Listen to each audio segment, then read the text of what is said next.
Hi, I'm Trish. Welcome back to my channel. If you're new here, I normally share tips on homemaking, cooking, and creating a cozy, well-run home. But part of running a successful home is also being prepared for challenging economic times.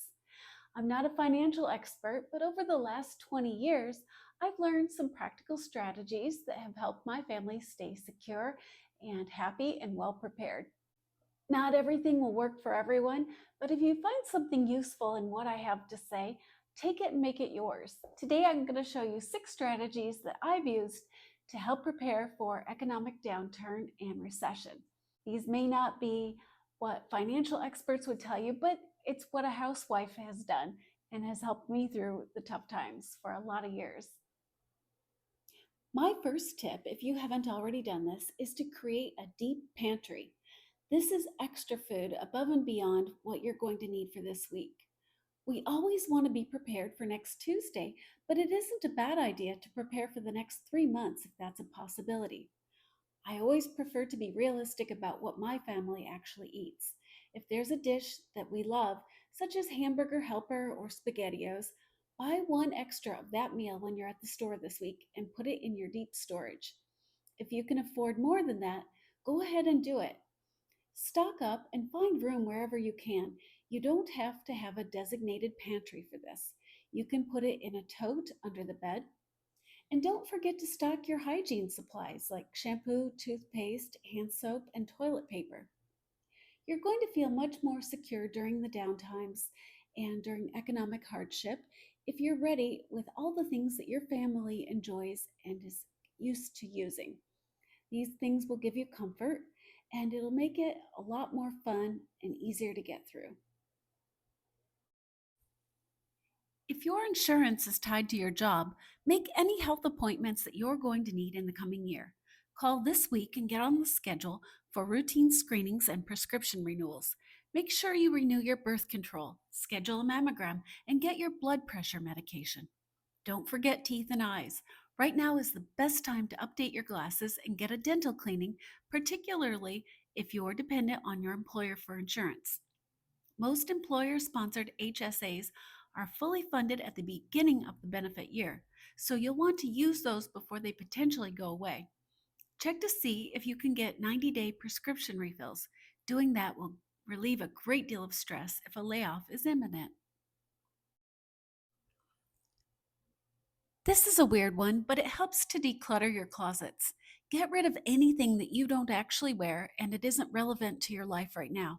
If it doesn't fit, if it's not in good repair, or you just don't like it, be honest. Get rid of it and take an honest inventory of what you have and what you're going to need. Pay attention to things that are necessary for your job, such as scrubs or work boots. Buy new socks and underwear. Check and see what the kids are going to need as well. Now that it's spring, this might be a good time to find winter jackets on sale and be ready for next fall. Number 4 is one that I haven't heard suggested, but I've actually used and found it to be very helpful. Of course, we want to pay off any debts that we have as soon as possible, but any high interest credit cards that you have with an outstanding balance, roll them over onto a zero balance transfer card. I've done this. In most cases, this will give you 18 months to pay off that debt without accruing further interest. This is a lifesaver, especially if your interest is in the range of 29%, and perhaps you can't secure other loans for debt consolidation. Eliminating the interest is going to be key in getting that debt paid off as soon as possible. If you have a job that could potentially be on the chopping block, this is a good time to take a careful look at anything that you're making payments on. With a potential recession on the horizon, our toys aren't going to have the value that they once did. This could be an excellent time to sell your boat, your snowmobiles, or the extra things that don't bring value to your life on a day-to-day basis.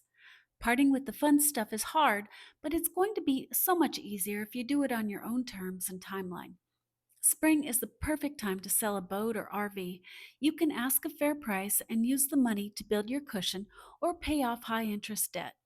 If the economy goes belly up and you're just fine, you can always buy these things back next year and maybe get a great deal on them. My final piece of advice: if you don't have a financial cushion, this could be a good time to consider a side job. You can do anything for a little while. Set a goal for the next 3 months and do whatever little evening or weekend job you can to help you pay off your current debts and put away money in a savings account for just in case. You'll be glad you did. So, there you have my 6 strategies for preparing for a recession. Hopefully, we won't experience that, but times go up and down, and it's better to be safe and prepared. I hope that this has been useful and offers you some comfort. Have a good week.